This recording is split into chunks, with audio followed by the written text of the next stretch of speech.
तर जय श्रीराम भावांनो, पाहत असता मित्रांनो, सकाळी उठलो मस्त आंघोळ बिंघोळ केली आणि म्हणलं आता चहा संग बिस्किट खावा. कारण की सकाळी उठलो होतो जरा भूक बी लागली होती. बिस्किट खाल्ली मित्रांनो. चला म्हणलं आता कामावर गेलो. मस्त 3 बॅगचा माल अगोदर काढला. कारण की मी एकलाच होतो, रोजदार कोण नव्हता.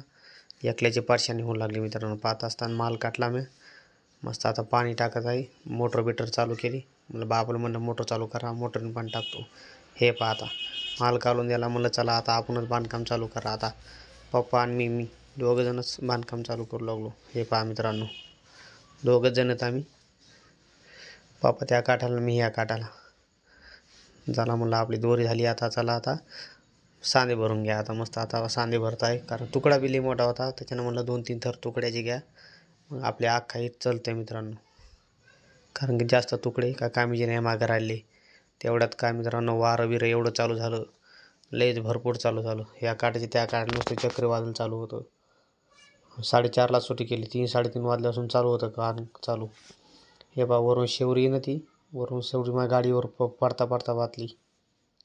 हे पहा ह्या साईडला पहा मित्रांनो, शेवरी झाड खाली पडलं. बरंच झालं मी गाडी मागं नेऊन लावली, ना तर माझ्या गाडीच्यावर पडत होतं आणि गाडी बरी फुटत होती. हे पहा मित्रांनो, आज फक्त एकच दांडा झाला 40 फुटाचा लंबा.